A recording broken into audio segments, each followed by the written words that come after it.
आप सभी का स्वागत है हमारे चैनल एनसीईआरटी ट्यूटोरियल में। और यहाँ पर इस वीडियो में हम पढ़ने वाले हैं क्लास 9th के सिविक्स के चैप्टर नंबर 1 को, जिसका नाम है democracy in the contemporary world. तो देखिए, ये जो हमारा बुक है सिविक्स, क्लास 9 का सिविक्स, इसमें हम डेमोक्रेसी के बारे में पढ़ने वाले हैं। डेमोक्रेसी के बारे में डिफरेंट चीज़ें अलग अलग चैप्टर्स में हम पढ़ेंगे। और यहाँ पर ये जो चैप्टर है हमारा, इसमें हम पढ़ेंगे डेमोक्रेसी के बारे में कि आखिर जो हमारा डेमोक्रेसी है वो लगभग पिछले 100 सालों में किस तरीके से दुनिया के अलग अलग देशों में स्थापित हुआ है, डेमोक्रेसी स्थापित होने में क्या क्या उतार चढ़ाव आए हैं, और इसके साथ ही कुछ एग्जाम्पल्स देखेंगे कि आखिर डेमोक्रेसी होने और डेमोक्रेसी नहीं होने में क्या फर्क आता है। क्या रीजन है कि किसी भी देश में डेमोक्रेसी होना चाहिए, या फिर डेमोक्रेसी नहीं होने पर क्या चीज हमसे छीन लिया जाता है या फिर हम लॉस कर देते हैं। तो यहां पर देखिए, दो एग्जाम्पल्स हैं दो देशों के बारे में। पहला यहां पर है चिली के बारे में और दूसरा है हमारा पोलैंड के बारे में। तो देखिए, चिली के बारे में सबसे पहले बात कर लेते हैं। हम शॉर्ट में कहानी अंत करने की कोशिश करेंगे। चिली की बात है, चिली साउथ अमेरिका का एक कंट्री है। यहां पर आप मैप देख रहे होंगे चिली का। इसके बाद देखिए, जो चिली है यहां पर डेमोक्रेसी स्थापित हो चुकी थी, डेमोक्रेसी पहले से मौजूद थी, लेकिन 11 सितंबर 1973 को डेमोक्रेटिक गवर्नमेंट को उखाड़ दिया गया, उसको खत्म कर दिया गया मिलिट्री के द्वारा। और उस समय जो सरकार चल रही थी 1973 में, उस सरकार के लीडर थे सल्वादोर अयेंदे, और ये उस समय के प्रेसिडेंट थे, और जो सोशलिस्ट पार्टी थी उसके लीडर थे। यानी कि जो पार्टी 1970 में चुनाव जीतकर आई थी, उस पार्टी के ये लीडर थे। अब ये जो थे व्यक्ति, इनका मिलिट्री, इनके सरकार को मिलिट्री ने क्यों उखाड़ दिया, तो इसका रीजन, बैकग्राउंड पहले आप समझ लीजिए। बैकग्राउंड ये था कि ये जो व्यक्ति थे, ये एक तरीके से गरीबों के लिए या फिर कमजोर लोगों के लिए बहुत ज्यादा काम करते थे, और इन्होंने बहुत सारी ऐसी पॉलिसीज बनाई थी जिसकी वजह से ये गरीबों को या फिर जो वर्कर्स है उनको ये फायदा पहुंचा रहे थे। तो पॉलिसीज क्या थी? पॉलिसीज में जैसे थे कि इन्होंने एजुकेशन सिस्टम को रिफॉर्म किया था, बहुत सारे चेंजेस किए थे ताकि गरीबों को फ्री एजुकेशन और भी तरीके की सुविधाएं मिल सके। इसके साथ ही इन्होंने जो गरीब बच्चे थे उनके लिए ऐसी पॉलिसी बनाई कि गरीब बच्चों को फ्री मिल्क दिया जाए, फ्री जो खाना पीना होता है वो सुविधाएं दी जाए। और इसके साथ ही इनके ये पॉलिसी थी, इनकी जो पॉलिसी इन्होंने अपनाई थी कि जो लैंडलेस लेबरर्स हैं, यानी कि जो भूमिहीन लोग हैं, उनके बीच में जमीनों को बांटा जाए। यानी कि जो जिनके पास कोई जमीन नहीं है खेती करने के लिए और भी काम के लिए, उनको जमीन दिया जाए, ऐसा वो पॉलिसी उन्होंने अपनाया था। लेकिन ऐसा नहीं था कि ऐसी पॉलिसी सब लोगों को पसंद आए। यानी कि जो गरीब लोग हैं वो तो इस बात से खुश थे, लेकिन कुछ लोग थे जिनको इस तरीके की पॉलिसी से परेशानी थी। जैसे कि जो लैंडलॉर्ड्स हो गए, यानी जो जमींदार जैसे लोग थे, वो लोग इस चीज से खुश नहीं थे। जो अमीर लोग थे वो भी खुश नहीं थे। चर्च, जितने भी चर्च थे वो खुश नहीं थे। इसके साथ ही जो दूसरी पार्टीज के लोग थे, यानी अपोनेंट पार्टी के जो लोग थे, वो इस तरीके की पॉलिसी को सपोर्ट नहीं कर रहे थे या फिर इस सरकार से खुश नहीं थे। अब यहां पर आ जाते हैं, जो मिलिट्री विद्रोह हुआ था, यानी जो सरकार का तख्ता पलट हुआ था, इसके बारे में बात कर लेते हैं। तो देखिए, ये जो तख्ता पलट हुआ था, ये हुआ था 11 सितंबर 1973 को। इस दिन सबसे पहले यह हुआ कि जो सी पोर्ट था उसको कब्जा कर लिया गया, डिफेंस मिनिस्टर को अरेस्ट कर लिया गया। और ये जो पूरा मिलिट्री विद्रोह था, मिलिट्री कूप था, इसको लीड किया गया था जनरल अगस्तो पिनोशे द्वारा।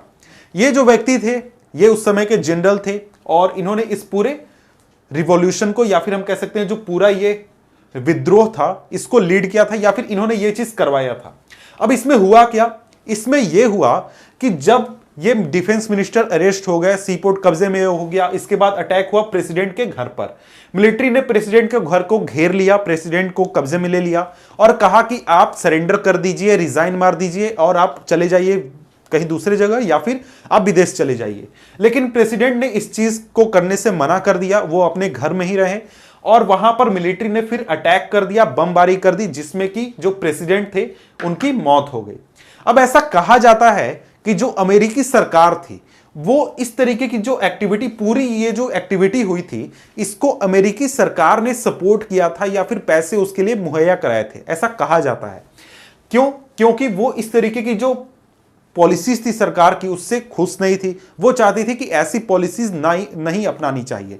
या फिर जो ये पॉलिसी थी, इसमें एक और चीज थी कि जो ये व्यक्ति थे सल्वादोर अयेंदे, ये मल्टीनेशनल कंपनीज का भी विरोध कर रहे थे, यानी कि बाहरी कंपनी को वहां नहीं आने दे रहे थे।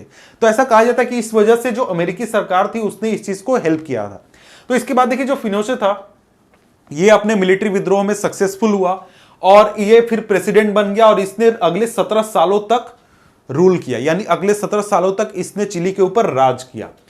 और इसने ऐसा किया कि इसने अपने जितने भी अपोनेंट थे, यानी कि जो सल्वाडोर आयेंदे के सपोर्टर्स थे या फिर जो एक तरीके से डेमोक्रेसी को रिस्टोर करने की मांग कर रहे थे, इन लोगों को काफी टॉर्चर किया गया, उनका हत्या किया गया, ये सभी चीजें की गई और इस तरीके से उसने 17 सालों तक सरकार चलाया। अब यहां पर आगे देखते हैं कि डेमोक्रेसी फिर से वापस कैसे आया, किस तरीके से डेमोक्रेसी का रिस्टोरेशन हुआ। तो देखिए जो फिनोशे था उसने 17 सालों तक रूल कर लिया, तो उसको यह लगने लगा कि अब मैंने 17 सालों तक रूल कर लिया है और लोगों को इतने सालों तक मैंने एक तरीके से लीडर के रूप में अपने आप को रिप्रेजेंट किया है। तो उसने ऐसा किया कि उसने रिफरेंडम रख दिया कॉन्फिडेंस में, ओवर कॉन्फिडेंस में, कि अगर मैं लोगों से पूछता हूं कि आप किसको चाहते हैं, डेमोक्रेसी वापस चाहते हैं या फिर मुझे रूल करना चाहते हैं कि मैं रूल करूं, क्या आप चाहते हैं। तो ये उसने रेफरेंडम रखा था 1988 में। उसने ओवर कॉन्फिडेंस में ये तो रख दिया, लेकिन जो वहां की जनता थी उसने इस रेफरेंडम में कहा कि नहीं, हम आपका रूल नहीं चाहते हैं, हम डेमोक्रेसी का रिस्टोरेशन चाहते हैं। और इस चीज की वजह से जो उसका डिक्टेटरशिप था, यानी जो उसका रूल था, एक तरीके से खत्म हो गया, वो एक तरीके से धराशायी हो गया। उसका जो पूरा पावर था, पॉलिटिकल पावर, मिलिट्री पावर, वो धराशायी हो गया। और इस चीज के जरिए जो पॉलिटिकल फ्रीडम था चिली में वो फिर से वापस आ गया, यानी वहां पर धीरे धीरे करके जो वहां पर डेमोक्रेसी थी वो रिस्टोर हुई। या फिर आगे चलकर जो आर्मी का जो एक तरीके से दखल था पूरे पॉलिटिक्स में या फिर जो पूरे देश की राजनीति में दखल था उसको धीरे धीरे कम कर दिया गया। तो इस तरीके से चिली में जो पूरा डेमोक्रेसी का उतार चढ़ाव था वो हुआ था। इसके बाद आगे बढ़ते हैं और पोलैंड का एग्जाम्पल देखते हैं। तो देखिए पोलैंड की बात करें तो 1980 के आसपास की ये पूरी कहानी है, यहां पर बात की गई है। 1980 में पोलैंड को रूल किया जाता था एक पार्टी द्वारा जो कि था यूनाइटेड वर्कर्स पार्टी। ये एक तरीके की कम्युनिस्ट पार्टी थी और यहां पर कोई भी दूसरी पॉलिटिकल पार्टी अलाउड नहीं थी, यानी कि आप इस पार्टी से जुड़ सकते हैं लेकिन किसी दूसरे पॉलिटिकल पार्टी से नहीं जुड़ सकते हैं जो कि सरकार का विरोध करती है, या फिर कोई भी दूसरा पॉलिटिकल पार्टी आप फॉर्म नहीं कर सकते हैं। अब इसके साथ ही जो वहां के लोग थे वो अपना लीडर नहीं चुन सकते थे अपनी मर्जी से, या फिर सरकार के खिलाफ वो कुछ बोल नहीं सकते थे, सरकार के ऊपर क्वेश्चन नहीं उठा सकते थे। तो कोई भी व्यक्ति अगर कुछ भी बोलता था सरकार के खिलाफ या फिर सरकार के ऊपर कोई क्वेश्चन उठाता था इस यहाँ की कम्युनिस्ट पार्टी के ऊपर, तो उसको जेल में डाल दिया जाता था, उसको सजा दी जाती थी और भी चीजें की जाती थी। और ये एक तरीके से यहां की जो सरकार थी, पोलैंड की सरकार, इसको सपोर्ट किया जाता था या फिर हम कह सकते हैं कंट्रोल किया जाता था यूएसएसआर द्वारा, यानी जो सोवियत यूनियन था उसके द्वारा। यानी जो आज का रशिया हम देख रहे हैं उसके अलावा कई देशों को मिलाकर उस समय एक यूएसएसआर हुआ करता था जो कि एक तरीके का पावरफुल कम्युनिस्ट स्टेट था। वो इसको सपोर्ट करता था यहां की सरकार को, या फिर हम कह सकते हैं कंट्रोल करता था। अब देखिए यहां पर कहानी हम आगे देखते हैं कि डेमोक्रेसी बनने की शुरुआत कहां से हुई। तो देखिए 14 अगस्त 1980 को लेनिन शिपयार्ड में, जो कि दांस्क शहर में था, वहां पर जो वर्कर्स थे वो स्ट्राइक पर चले गए। वो चले गए एक तरीके से स्ट्राइक पर। और यहां पर ये स्ट्राइक क्यों हुआ था? ये स्ट्राइक हुआ था एक क्रेन ऑपरेटर को वापस लाने के लिए, यानी वापस उसको जॉब दिलाने के लिए, जिसको कि जो वहां के वर्कर्स थे उनको लगता था कि ये जो इसको निकाला गया है जॉब से, ये एक तरीके से गलत है, इसको वापस लाना चाहिए। और ये एक तरीके से ये जो पूरा स्ट्राइक हुआ था, ये स्ट्राइक इलीगल था। इलीगल क्यों था? क्योंकि यहां पर कम्युनिस्ट रूल है, आप सरकार का विरोध नहीं कर सकते हैं, सरकार के खिलाफ कुछ नहीं कह सकते हैं। तो ये पूरा स्ट्राइक जो था ये इलीगल था। अब यहां पर एक व्यक्ति की एंट्री होती है और ये व्यक्ति था लेक वालेशा। ये जो व्यक्ति था ये फॉर्मर इलेक्ट्रीशियन था जिसको कि कुछ साल पहले नौकरी से निकाल दिया गया था। ये जब स्ट्राइक को ज्वाइन करता है तो इसके बाद जो स्ट्राइक था वो धीरे धीरे और भी फैलने लगता है। यानी ऐसा नहीं कि इसकी वजह से फैलता है, नॉर्मली स्ट्राइक जो है वो धीरे धीरे पूरे शहर में फैल जाता है। और स्ट्राइक पूरे शहर में फैल जाता है और जो लोग थे जो इस स्ट्राइक को कर रहे थे उनको काफी ज्यादा कॉन्फिडेंस मिलता है और ये लोग जो हैं वो बहुत बड़े बड़े डिमांड सब रखने लगते हैं। यानी कि अब हमें सिर्फ इस व्यक्ति को वापस नहीं लाना है बल्कि इसके अलावा और भी चीजें हमें चाहिए। क्या चीजें चाहिए? तो हमें आजादी मिलनी चाहिए कि हम इंडिपेंडेंट ट्रेड यूनियंस बना सकें, यानी कि जो वहां के लोग हैं, वर्कर्स हैं, वो अपने trade union, independent trade union बना सकें, क्योंकि उनको वहां पर यह आजादी मौजूद नहीं थी, उनको प्राप्त नहीं थी। इसके साथ ही जितने भी पॉलिटिकल प्रिजनर्स हैं उनको जेल से निकाला जाए, यानी जो लोग सरकार के विरोध करने के काम में या फिर आरोप में जेल गए हैं उनको निकाला जाए, जेल से बाहर निकाला जाए। इसके साथ ही जो सेंसरशिप है, यानी कि सेंसरशिप क्या होता है? सेंसरशिप होता है कि आप न्यूज में कोई भी चीज छापेंगे, आप कहीं भी कुछ चीज कहेंगे तो सरकार से आपको उसको पास करवाना होगा, यह चीज होता है सेंसरशिप। तो सेंसरशिप को खत्म करने के लिए ये लोग मांग करने लगे। अब इसके बाद देखिए, जो सरकार थी उसने एक तरीके से सरेंडर कर दिया, या फिर सरकार को लगा कि नहीं अब हम मैनेज नहीं करने पाएंगे, इसलिए सरकार ने सरेंडर कर दिया। और जो वर्कर्स थे उनके बीच में, उनको और गवर्नमेंट के बीच में 21 पॉइंट एग्रीमेंट साइन हुआ। ये एग्रीमेंट साइन हुआ और इसके साथ ही जो स्ट्राइक था वो खत्म हो गया। ये जो स्ट्राइक खत्म हुआ, इस स्ट्राइक के खत्म होने के बाद सरकार ने यह मान लिया कि अब लोग जो हैं वो अपने इंडिपेंडेंट ट्रेड यूनियन बना सकते हैं, लोगों को पॉलिटिकल फ्रीडम है और भी चीज तरीके के फ्रीडम्स लोगों को दिए गए। अब इसके बाद नया एक ट्रेड यूनियन बनाया गया जिसका नाम था सॉलिडेरिटी।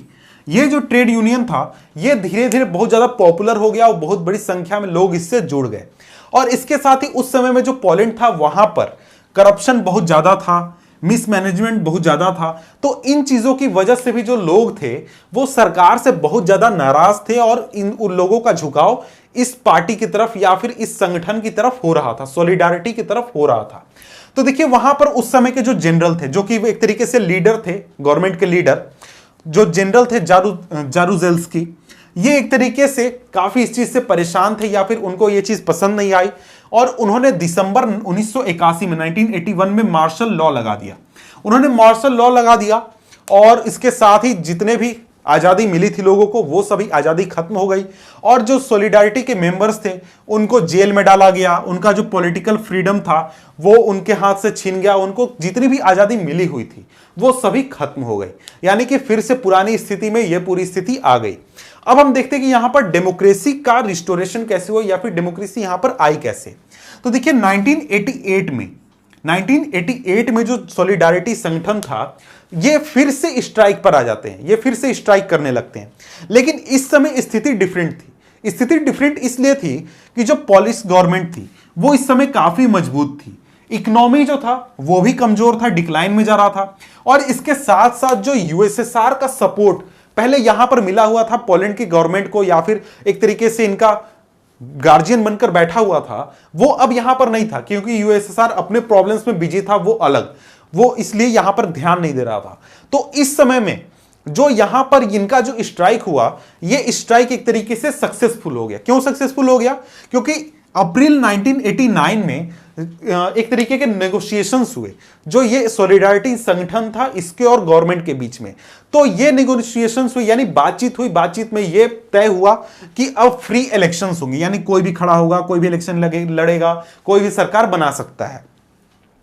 अब इसके बाद अक्टूबर 1990 में फर्स्ट फ्री प्रेसिडेंशियल इलेक्शन हुए और इसमें 100 सीटों पर चुनाव हुए, जिसमें कि सॉलिडारिटी ने सभी 100 सीटों पर चुनाव लड़ा और 99 सीटों को सॉलिडारिटी ने जीत लिया। तो इस तरीके से जो यहां पर डेमोक्रेसी है उसका रिस्टोरेशन हुआ या फिर डेमोक्रेसी यहां पर आई और जो वालेशा थे वो यहां के प्रेसिडेंट बन गए, इलेक्टेड प्रेसिडेंट उस समय बन गए, यानी जो पहला चुनाव हुआ उसमें वो जीत गए। अब इसके बाद देखिए आगे बढ़ते हैं, टॉपिक है 2 फीचर्स ऑफ डेमोक्रेसी, यानी डेमोक्रेसी के वो 2 इंपॉर्टेंट फीचर्स जो कि डेमोक्रेसी में होना एक तरीके से इंपॉर्टेंट है या फिर हम कह सकते हैं बेसिक चीज है। तो आखिर डेमोक्रेसी होता क्या है? डेमोक्रेसी एक ऐसा सरकार का फॉर्म होता है, फॉर्म ऑफ गवर्नमेंट होता है, जहां पर लोग जो हैं अपने लीडर्स को चुन सकते हैं, अपने लीडर्स का चुनाव कर सकते हैं। और देखिए जो लीडर्स हैं यानी कि जो जनता है उनके ऊपर वही लीडर्स रूल कर सकते हैं, राज कर सकते हैं जिनको कि जनता द्वारा चुना गया है। और इसके साथ ही लोगों के पास ये आजादी होती है कि वो अपने व्यूज को एक्सप्रेस करें, अपने आप को एक संगठन बनाएं, ऑर्गेनाइज करें या फिर प्रोटेस्ट करें, कोई भी एक्टिविटी, पॉलिटिकल एक्टिविटी वो करना चाहते हैं, कोई भी पॉलिटिकल एक्टिविटी करने की लोगों को आजादी होती है। तो अब हम इस वीडियो में आगे बढ़ते हैं और पढ़ते हैं हमारा अगला टॉपिक जो कि है the changing map of democracy. तो देखिए अभी तक तो हमने एग्जाम्पल देखा दो देशों का एग्जाम्पल देखा जिसके जरिए हमने समझने की कोशिश की कि डेमोक्रेसी होने पर क्या फ़ायदा होता है, डेमोक्रेसी नहीं होने पर क्या हमें नुकसान होता है। अब हम आगे देखने वाले हैं कि पूरी दुनिया में, यानी जो पूरा हमारा वर्ल्ड है उसमें डेमोक्रेसी जो है वो किस तरीके से फैला है, यानी वो डेमोक्रेसी जो कि एक आइडिया के रूप में आया था वो किन किन देशों ने, अलग अलग देशों ने किस समय में कब अपनाया, इस चीज को यहां पर हम देखने वाले हैं। तो देखिए 1900 की बात करें तो 1900 से पहले बहुत ही कम ऐसे देश थे जो कि खुद को डेमोक्रेटिक कंट्री या फिर डेमोक्रेसी वाला देश कह सकते थे। उसमें आपका यूएसए आ जाता था या फिर न्यूजीलैंड आ जाता था और भी कंट्रीज आ जाते थे, यानी बहुत ही कम संख्या में, बहुत ही छोटी संख्या में ये कंट्रीज थे। लेकिन आगे चलकर 1950 में बहुत सारे ऐसे कंट्रीज आए जिनको की आज़ादी मिली, यानी कि जो कॉलोनियल रूल था उससे आज़ाद हुए और तरीके से वो एक तरीके से बदलकर वो एक तरीके से डेमोक्रेटिक देश बन गए। बहुत सारे एशियन कंट्रीज दूसरे इलाकों में भी। अब आगे चलकर 1975 का वक्त आता है। उस समय में बहुत सारे कंट्रीज जो थे उन्होंने, और भी ज्यादा संख्या में जो देश थे उन्होंने डेमोक्रेसी को अपनाया। लेकिन उस समय में ऐसा भी हुआ कि बहुत सारे देश जो कि पहले डेमोक्रेसी हुआ करते थे वहां पर मिलिट्री कूप हो गया, यानी मिलिट्री का विद्रोह हो गया और वहां पर डिक्टेटरशिप स्थापित हो गई, जैसा कि हमने अभी एग्जाम्पल देखा था हमारे चिली के बारे में। अब इसके बाद है नेक्स्ट 2000 में स्थिति ये है 2000 के आसपास कि जो हमारे दुनिया में जितने भी देश हैं उसमें से आधा से ज़्यादा, यानी कि करीब 50% से भी ज़्यादा कंट्रीज जो हैं वो डेमोक्रेसी को अपनाते हैं किसी रूप में। यानी किसी रूप में कहने का मतलब ये है कि जैसा हमारा इंडिया में डेमोक्रेसी है ऐसा नहीं है कि सेम टू सेम आपको दुनिया के हर देश में देखने को मिलेगा। आपको डेमोक्रेसी हर देश में अलग तरीके से काम करती है वहां के लोकल स्थिति के बाद। अब हम देखते हैं कि जो विस्तार हुआ है डेमोक्रेसी का वो किस तरीके से हुआ, यानी उसमें क्या पैटर्न है, किस तरीके से अलग अलग इलाकों में यह विस्तार हुआ और कौन कौन से फैक्टर्स हैं जिनकी वजह से डेमोक्रेसी का फैलाव होने में मदद मिला। कि कुछ पहले कुछ इलाके में डेमोक्रेसी कंट्रीज हुआ करते थे, फिर दूसरे इलाके में डेमोक्रेटिक कंट्रीज कैसे बने। तो टॉपिक है हमारा phases in the expansion of democracy. तो सबसे पहले शुरुआत की बात करें तो शुरुआत एक तरीके से हम कह सकते हैं कि डेमोक्रेसी की शुरुआत हुई थी हमारे फ्रांस के साथ। तो देखिए आपने फ्रेंच रिवॉल्यूशन के बारे में पढ़ा होगा। फ्रेंच रिवॉल्यूशन यानी हिस्ट्री का जो फर्स्ट चैप्टर है उसमें आपने फ्रेंच रिवॉल्यूशन में पढ़ा होगा कि वहां पर डेमोक्रेसी, इस तरीके की जो आइडियाज थे वो आ गए थे। लेकिन ऐसा नहीं है कि फ्रेंच रिवॉल्यूशन हुआ था तो बहुत ही अच्छा एक डेमोक्रेसी वहां पर स्थापित हो गया था, ऐसा नहीं हुआ था। लेकिन वहां से जो चीजें हुए थे, जो इवेंट्स हुए थे फ्रांस में, उन इवेंट्स की वजह से यूरोप के अलग अलग देशों में रहने वाले लोगों को एक इंस्पिरेशन मिला कि हम अपने यहां भी डेमोक्रेसी ला सकते हैं, स्थापित कर सकते हैं। तो ये एक तरीके से इंस्पिरेशन का काम करता है फ्रेंच रिवॉल्यूशन। इसके बाद देखिए ब्रिटेन की बात करते हैं। तो ब्रिटेन में जो डेमोक्रेसी बनने का जो प्रोसेस था या फिर जो पूरा काम था वो काफी पहले शुरू हो चुका था, फ्रेंच रिवॉल्यूशन से पहले शुरू हो चुका था। लेकिन यहां पर जो पूरा प्रोसेस था वो बहुत ही ज्यादा स्लो था। धीरे धीरे चेंजेस आ रहे थे। बहुत सारे ऐसे पॉलिटिकल इवेंट्स हुए या फिर बहुत सारे ऐसे काम हुए जिसकी वजह से जो राज था, यानी कि जो हमारा राजा का पावर होता है, मोनार्की का पावर होता है, उसको धीरे धीरे करके कम किया गया। फ्यूडल लॉर्ड्स का पावर कम किया गया और धीरे धीरे वहां पर डेमोक्रेसी को मजबूत बनाया गया। तो ये एक दूसरा तरीके का प्रोसेस हो गया। अब देखिए ये जो ब्रिटेन था और फ्रांस था और भी बहुत सारे कंट्रीज थे, उनके क्या थे, कॉलोनीज हुआ करते थे। तो कॉलोनीज जो होते थे उसमें से बहुत सारे जो कंट्रीज थे वो उन्होंने खुद को आजाद घोषित कर लिया। बहुत सारे कंट्रीज क्या, जो आपके जो नॉर्थ अमेरिका के जो रीजन में जो इलाके थे उन्होंने खुद को आजाद घोषित कर लिया। यानी कि जिसको यूएसए के नाम से जानते हैं वो अलग अलग इलाके पहले हुआ करते थे, उन्होंने खुद को आजाद घोषित कर दिया। कब? 1776 में। फिर वो सभी इलाके एक साथ आए और यूनाइटेड स्टेट्स ऑफ अमेरिका का निर्माण किया और ये जो देश बना इसने 1787 में डेमोक्रेसी को अपना लिया। अब देखिए जब हम डेमोक्रेसी की बात करते हैं तो डेमोक्रेसी में हमेशा बात आती है हमारे वोटिंग के बारे में कि सभी लोगों को इक्वल राइट्स मिलना चाहिए, ब्रदरहुड होना चाहिए, फ्रेटर्निटी होना चाहिए, लिबर्टी होना चाहिए, इस तरीके की आइडियाज आते हैं। और ये एक चीज है यूनिवर्सल एडल्ट फ्रेंचाइज, ये काफी इंपॉर्टेंट एक तरीके से है डेमोक्रेसी के लिए। यानी कि आप अगर किसी देश की बात करें तो उस देश में हर एक व्यक्ति को वोटिंग का अधिकार होना चाहिए, चाहे वो पुरुष हो, महिला हो, गरीब हो, अमीर हो, कोई भी हो। अगर सभी लोगों को हम वोटिंग का अधिकार दे रहे हैं तो वहां पर कहा जाएगा कि हमारे देश में यूनिवर्सल एडल्ट फ्रेंचाइज है। जैसे इंडिया में आप अगर 18 साल से उम्र आपकी ज्यादा है तो आप कुछ भी करते हैं, आप अमीर हैं, गरीब हैं, कुछ भी करते हैं तो आपको वोटिंग अधिकार मिलेगा। यह होता है यूनिवर्सल एडल्ट फ्रेंचाइज या फिर यूनिवर्सल सफरेज। तो इसके लिए बहुत पहले से लोग काम कर रहे थे, लेकिन पहले जितनी भी डेमोक्रेसीज हुआ करती थी वहां पर इस तरीके की चीजें कहीं पर नहीं हुआ करती थी। जैसे फ्रेंच रिवॉल्यूशन के बाद भी वहां पर वोटिंग का अधिकार मिला था, तो हुआ था कि जो एक खास इनकम रखता है उसको वोटिंग का अधिकार मिले। यूएसए में ब्लैक लोगों को, यानी जो काले लोग थे, उनको वोटिंग का अधिकार प्राप्त नहीं था, वो वोट नहीं दे सकते थे। उनको वोटिंग का अधिकार मिला कब?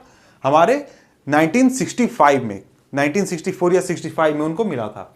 इसके अलावा और दूसरे देशों का एग्जाम्पल देखेंगे तो वहां पर यूनिवर्सल एडल्ट फ्रेंचाइज जो है वो लोगों को प्राप्त नहीं था। यानी वो देश डेमोक्रेसी बन चुके थे लेकिन डेमोक्रेसी का एक इंपॉर्टेंट फीचर वो नहीं अपना रहे थे।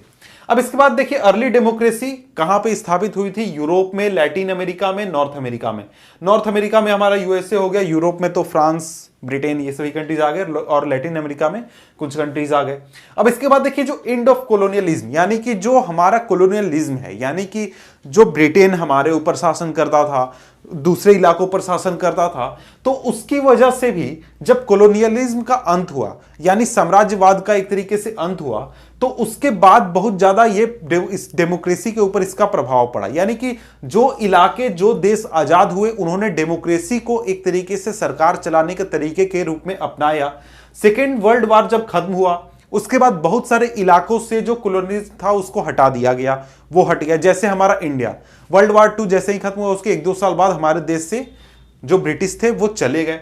अब इसके बाद बहुत सारे नए डेमोक्रेसीज आए, लेकिन इसमें से बहुत सारे ऐसे डेमोक्रेसीज थे जो कि ज्यादा दिनों तक या फिर ज्यादा समय तक डेमोक्रेसी रहने नहीं पाए। एग्जाम्पल यहां पर है घाना का, जिसको कि गोल्ड कोस्ट के नाम से जाना जाता था, जो कि एक ब्रिटिश कॉलोनी था। इसको 1957 में इंडिपेंडेंस मिला और यहां के जो उसके बाद प्राइम मिनिस्टर बने कुमरा, ये जो थे ये शुरू में प्राइम मिनिस्टर बने, फिर ये प्रेसिडेंट बने। और इन्होंने जब इलेक्शन लड़ा तो इन्होंने खुद को आज एक तरीके से पूरी दुनिया, मेरा मतलब पूरे लाइफ के लिए डिक्लेयर कर दिया कि वो प्रेसिडेंट रहेंगे।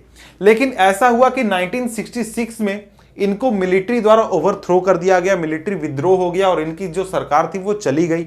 और इसी तरीके की स्थिति या फिर इसी तरीके का हाल दूसरे कंट्रीज का भी हुआ अफ्रीका में। यानी कि जो डेमोक्रेसी है वो बहुत सारे इलाकों में आई, लेकिन वो बहुत देशों में ऐसा हुआ कि वो टिक नहीं पाई, ज्यादा दिनों तक चल नहीं पाई।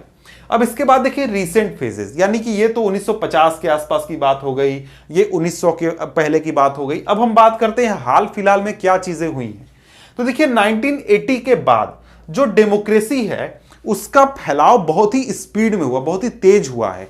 उसका सबसे इंपॉर्टेंट रीजन या फिर सबसे बड़ा रीजन है और वो ये है यूएसएसआर का डिसइंटीग्रेशन। यूएसएसआर यानी सोवियत यूनियन, जो कि आज हम रशिया को देखते हैं, रशिया और बहुत सारे कंट्रीज, 10-15 कंट्रीज को मिलाकर एक सोवियत यूनियन हुआ करता था, जो कि एक कम्युनिस्ट सरकार थी, कम्युनिस्ट राज्य था, कम्युनिस्ट देश था।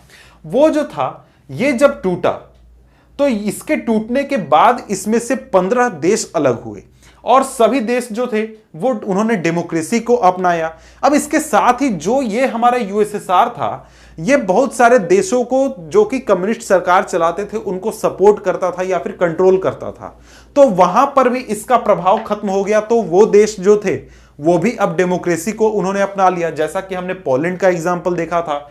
तो इस तरीके से यूएसएसआर के डिसइंटीग्रेशन की वजह से पूरे वर्ल्ड में बहुत बड़ी संख्या में जो डेमोक्रेसीज थी, डेमोक्रेटिक कंट्री का उभार हुआ, बहुत बड़ी संख्या में नए डेमोक्रेटिक कंट्री आए। अब देखिए इंडिया के आसपास अगल बगल के इलाके को देखें तो यहां पर पाकिस्तान और बांग्लादेश, यहां पर भी चेंज हुआ। यहां पर भी आर्मी रूल हुआ करता था, वो भी चेंज होकर डेमोक्रेसी के रूप में बदल गया। पाकिस्तान में तो उसके बाद भी ऐसा हुआ कि फिर से आर्मी का रूल आ गया था 2005 में। और देखिए बांग्लादेश पाकिस्तान से अलग हुआ, उसके बाद वहां पर बहुत सारे इवेंट्स हुए, फिर वो एक डेमोक्रेटिक कंट्री बन गया। अब इसके बाद देखिए जो नेपाल है, वहां पर जो राजा थे किंग, उन्होंने अपना पावर्स को छोड़ दिया और कहा कि आप अपनी जनता को कहा कि आप डेमोक्रेटिक सरकार का निर्माण करिए। लेकिन यहां पर भी ये जो चीज था, ये इवेंट ज्यादा दिनों तक टिकने नहीं पाया, क्योंकि अगला जो व्यक्ति राजा बना उसने सारे पावर्स को, यानी कि सारे पावर्स को अपने पास ले लिया और डेमोक्रेटिक जो छूट दी गई थी उसको खत्म कर दिया गया। इसके बाद ये जो चेंजेस थे ये परमानेंट थे। जैसे मैंने बताया कि पाकिस्तान में फिर से आ गई मिलिट्री शासन, नेपाल में फिर से ये इवेंट्स हुए। अब इसके बाद देखिए म्यांमार की हम बात करते हैं। तो म्यांमार जो था उसको 1948 में इंडिपेंडेंस मिला था और यहां पर डेमोक्रेसी स्थापित हुई थी। लेकिन 1962 में एक मिलिट्री विद्रोह हो गया और डेमोक्रेटिक रूल जो था वो खत्म हो गया। अब इसके बाद 1990 में फिर से इलेक्शन हुए, लेकिन जो ये मिलिट्री लीडर्स थे उन्होंने 1990 के इलेक्शन के रिजल्ट को एक्सेप्ट करने से मना कर दिया। अब देखिए ये जो 1990 का इलेक्शन हुआ था, इसमें जो पार्टी जीती थी वो थी नेशनल लीग। ये इस पार्टी की लीडर थी आंग सान सू की। ये जो लीडर थी, इनके लीडरशिप में ये पार्टी चुनाव जीती थी, लेकिन जो रिजल्ट था उसको मिलिट्री लीडर्स द्वारा या मिलिट्री के लोगों द्वारा एक्सेप्ट नहीं किया गया और ये जो इस पार्टी के लीडर्स थे उनको हाउस अरेस्ट कर दिया गया। और इसके साथ ही जो व्यक्ति सरकार के खिलाफ बोलता था, सरकार का विरोध करता था, उसको एक तरीके से जेल में डाल दिया जाता था और भी चीजें की जाती थी। यानी कि किसी भी व्यक्ति को पब्लिकली अपनी बात रखने की आजादी नहीं दी गई थी। तो इस तरीके की स्थिति वहां पर थी म्यांमार में। अब इसके बाद देखते हैं, आगे बढ़ते हैं।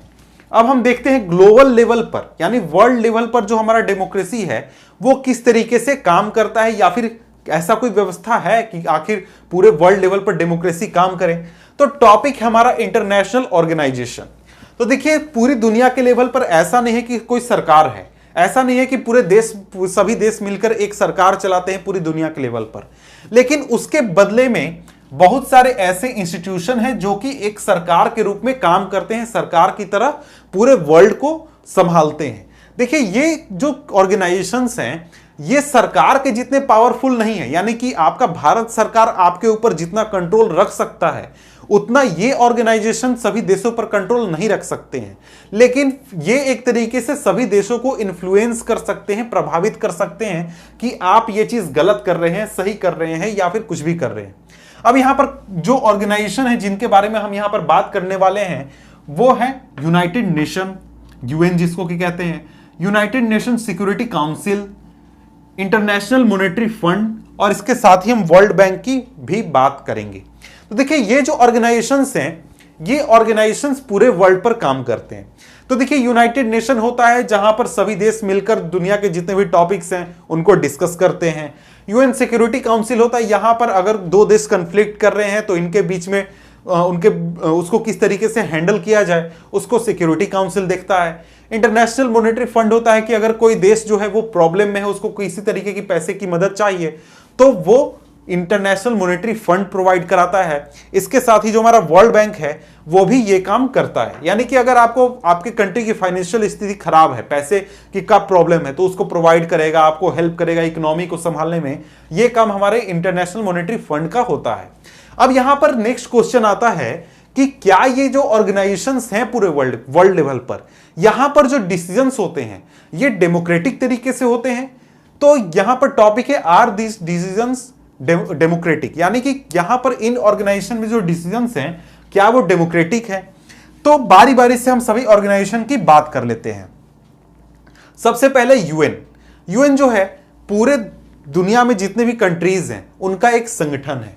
इसमें देखिए जनरल असेंबली होता है जो कि किसी भी कंट्री के पार्लियामेंट की तरह होता है, जहां पर हर एक कंट्री का एक वोट होता है और हर एक कंट्री का एक रिप्रेजेंटेटिव वहां पर अपनी बात रखता है इस जनरल असेंबली के सामने। ये जो है जनरल असेंबली, इसका रेगुलर ईयरली सेशंस होते हैं जहां पर सभी देश मिलकर बैठकर बात करते हैं और इस जनरल असेंबली का जो प्रेसिडेंट है वो सभी देशों के रिप्रेजेंटेटिव जो मेंबर्स होते हैं उनमें से चुना जाता है। अब देखिए यहां पर बात है कि ये जो जनरल असेंबली है ये सभी डिसीजंस को नहीं ले सकती है। तो सभी डिसीजंस नहीं ले सकती है, कौन कौन से डिसीजंस नहीं ले सकती है? तो उसमें से बात है कि अगर दो देश आपस में कन्फ्लिक्ट करें तो यहां पर ऐसा तो नहीं होगा कि सभी देश मिल बैठकर 200 देश है तो 200 देश मिल बैठकर बात करेंगे। तो इस काम को देखा जाता है सिक्योरिटी काउंसिल द्वारा। तो देखिए ये जो सिक्योरिटी काउंसिल है, यूएन सिक्योरिटी काउंसिल, यहां पर जो डिसीजन होते हैं ये दो देशों के बीच में कंफ्लिक्ट या फिर सिक्योरिटी से रिलेटेड टॉपिक्स के ऊपर होते हैं। लेकिन यहां पर जो डिसीजंस हैं ये डेमोक्रेटिक तरीके से नहीं होते हैं। कैसे नहीं होते हैं? क्योंकि यहां पर देखिए 5 परमानेंट मेंबर होते हैं। 5 परमानेंट मेंबर कौन कौन से? यूएस, रसिया, यूके यानी जो ब्रिटेन है वो, फ्रांस और चाइना, ये सभी कंट्रीज परमानेंट मेंबर हैं। यानी कि अगर इनको कुछ काम करना है, कॉन्फ्लिक्ट में कोई डिसीजन लेना है, तो उसमें इन पांचों की सहमति बहुत ही जरूरी है। अगर इसमें से कोई एक भी मना कर देता है, वीटो कर देता है, तो ये जो डिसीजन है कोई भी डिसीजन नहीं लिया जा सकता है। जैसे कि मान लीजिए इंडिया जो है वो अजहर मसूद को कैप्चर करवाना चाहता है, जेल में डालना चाहता है, अपने देश वापस लाना चाहता है। यूएन सिक्योरिटी काउंसिल में वो मुद्दा उठा, वहां पर चाइना ने वीटो लगा दिया। चाइना ने कहा कि नहीं, इस पर हम बात नहीं करेंगे, ये टॉपिक यहां पर डिस्कशन नहीं होगा। तो उसकी वजह से ये जो सिक्योरिटी काउंसिल है ये उस टॉपिक के ऊपर डिस्कशन नहीं करेगी या फिर जो इंडिया का डिमांड है उसको पूरा नहीं किया जाएगा। ये होता है यहां पर सिचुएशन। अब देखिए यहां पर ये 5 परमानेंट मेंबर केवल नहीं होते हैं, इसके अलावा 10 दूसरे मेंबर भी होते हैं जो कि 2 साल के टर्म के लिए चुने जाते हैं। तो इस तरीके से ये जो ऑर्गेनाइजेशन है ये डेमोक्रेटिक नहीं है। अब इसके बाद देखिए आईएमएफ जो है यहां पर सभी देशों को इक्वल वोटिंग राइट प्राप्त नहीं है। यानी ऐसा नहीं है कि जैसा जनरल असेंबली में हर देश के पास एक वोट है वैसा यहां पर नहीं है। यहां पर देखिए जो आईएमएफ है वहां पर सभी देश पैसा जमा करते हैं। जैसे कि इंडिया 100 रुपए जमा करेगा, अमेरिका 1000 रुपए जमा करेगा, चाइना जाकर 500 रुपए जमा करेगा। इस तरीके से सभी देश मिलाकर यहां पर पैसा जमा करते हैं और फिर उस पैसे के जरिए सभी देशों को, किसी देश को अगर लोन की जरूरत है तो लोन प्रोवाइड किया जाता है। यहां पर जो वोटिंग का अधिकार है या फिर वोटिंग का जो पूरा एक पावर है वो उस आधार पर डिपेंड करता है कि किस देश ने कितना पैसा दिया है। फॉर एग्जाम्पल अगर आईएमएफ के पास 100 रुपए हैं, 100 रुपए में से अगर 50 रुपए अमेरिका ने दिए हैं तो 50 वोट हो गया अमेरिका का। इंडिया ने 10 रुपए दिए हैं तो इंडिया का 10 वोट होगा। नेपाल ने 1 रुपया दिया है तो नेपाल का 1 वोट होगा। इस तरीके से यहां पर वोटिंग चलता है। तो क्या यह ऑर्गेनाइजेशन डेमोक्रेटिक है? नहीं है।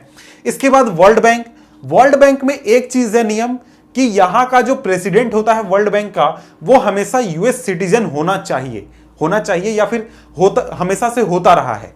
इसके साथ ही ये जो वर्ल्ड बैंक का प्रेसिडेंट होगा इसको यूएसए के ट्रेजरी सेक्रेटरी द्वारा सेलेक्ट किया जाता है, नॉमिनेट किया जाता है। यानी कि जैसे कि अमेरिका के जो फाइनेंस मिनिस्टर हो गए उनके द्वारा सेलेक्ट किया जाता है प्रेसिडेंट को। तो क्या ये यहां पर प्रोसेस पूरा डेमोक्रेटिक है? नहीं है। इसके बाद देखिए डेमोक्रेसी प्रमोशन में यहां पर हम बात करने वाले हैं कि पूरे वर्ल्ड में जो डेमोक्रेसी है उसको प्रमोट कैसे किया जाता है या फिर उसको फैलाया कैसे जाता है। क्योंकि देखिए आज भी हम देखें तो बहुत सारे ऐसे कंट्रीज है जहां पर डेमोक्रेसी को फॉलो नहीं किया जाता है, नहीं एक्सेप्ट किया जाता है डेमोक्रेसी को। वहां पर या तो मिलिट्री रूल है या फिर किसी राजा का रूल है और भी चीजें रूल है। तो उसमें जो अमेरिका है या फिर जो दूसरे डेमोक्रेटिक कंट्री हैं उन्होंने एक तरीके से जिम्मा उठाया हुआ है या फिर वो एक्टिवली इसमें काम करते हैं कि हम डेमोक्रेसी का प्रमोशन करेंगे।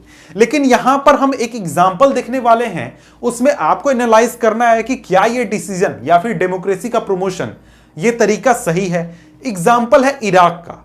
तो देखिए इराक जो था उसको इंडिपेंडेंस मिला ब्रिटिश रूल से 1932 में।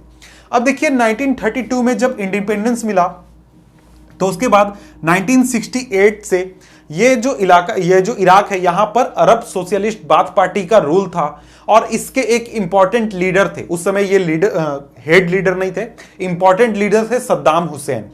तो देखिए ये जो पार्टी था इसने बहुत सारे डिसीजंस लिए जो कि एक तरीके से ट्रेडिशनल डिसीजन नहीं थे।